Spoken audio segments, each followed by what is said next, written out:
Hi, I'm Ms. Buchanan, Hi, I'm Mrs. Moore. and this is our second version of our Clinical Excellence mini videos.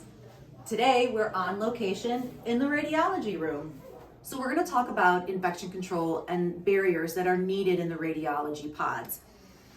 We all know that we need to put our plastic piece down on the countertop, and that serves the purpose of housing all of our cassettes, rin kit pieces, or whatever you need to prepare for the exposure. We'll come on over here. As you can see, the chair is only wrapped in a bag. No need for any kind of barriers on the arms because the chair is wipeable with soap and water, and we'll go over that here in a minute. As we get to the radiology unit, a piece of blue tape should be covering the front facing of the unit, as well as a bag that goes over the tube head itself. You can see there's no longer a need for barriers on the arms of this unit. Should you touch this barrier, or should you touch this arm, the radiology assistant should be wiping these pieces down anyway with the Monarch wipe. So you can see the barriers are here and on here. We've removed the barrier from the tray. The tray is a wipeable component, and we can use the Monarch wipes here. The sensor is not. You must wrap the sensor. The mouse stays as is. Keep the mouse covered as long as your keyboard should be covered. So let's step outside to look out here. Okay, thanks. The area out here does not need to be plastic wrapped at this time. All of these pieces are wipeable. This piece here can be wiped down with a disinfecting Monarch wipe as well. I encourage you to leave the sign-up sheets down here. Although they are wipeable, let's keep them off the countertop here to allow for just a little bit more control of any kind of residual saliva that could land on them. So we'll leave this here. So here we are in front of the pan. Barrier wrap will need to go over the front of this display pad here. Be sure to wrap the bite block. There is no need to place barriers on the headrest area, nor are there need for barriers on the handrest area. These are all wipeable components. Disinfecting in the radiology rooms, we are asking that you use only the Monarch wipes.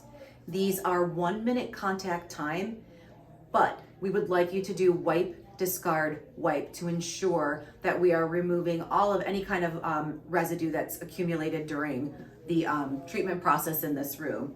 So let's talk about the chair. As we pull this barrier off the chair, unless there is visible blood or saliva on this chair, you will only use soap and water. Let me put this here. I encourage you to spray and then wipe the chair down, like so. Again, if there is blood or saliva on this chair, you will take a Monarch wipe and go ahead and spot disinfect those areas. Disinfecting of the radiology unit, you will peel off the blue tape. You will kindly take the bag off of the tube head, which leaves, let me throw this here, which will leave disinfecting of only these surfaces with a Monarch wipe. This has been covered. There's no need to wipe this piece here, nor the tube head, unless there's been a breach in the plastic bag, again, exposing it to saliva or blood. Would we need to wipe the outside of the tube head? Never around this area, but if we were wiping on the outside here, again, if it was blood or saliva. Otherwise, the tube head should be great. So Mrs. Buchanan will show us how to properly disinfect these sensors here in a moment, but I'm going to talk about the tray. The tray's not covered, so basically what you're going to do is take a disinfectant wipe, go ahead and wipe this, wipe, discard, wipe. There's no need to disinfect the keyboard unless there has been a breach with saliva and blood. And same thing goes for the mouse here. Peel off the blue tape, discard, and that should be good to go. Last but not least are the lead aprons. So unless the lead apron has become compromised with saliva or blood, there is no need to use a Monarch disinfectant wipe on the plastic outside surfaces of these aprons. What you should do is you should take, again, paper towels, spray the soap and water, and fully wipe the lead apron down. Again, you are only using a disinfectant wipe should the lead apron become compromised. Full disclaimer, when unbarriering anything in the radiology rooms, we are going to wear full-blown PPE. All of this stuff is considered to be clean, so this is why we are not wearing PPE currently. When unbagging the sensor, we want to ensure we are not pulling on the cord. The students should be able to squeeze the sensor in this manner to get the baggie off. We do not want to pull by the cord because that can compromise the integrity of the cord.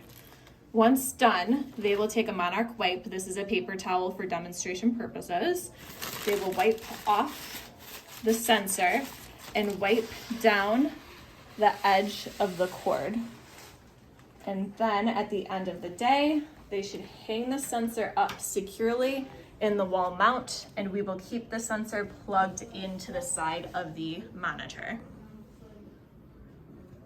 Prior to the start of clinic, all of the phosphor plates should be unwrapped, and they are going to be stored unwrapped.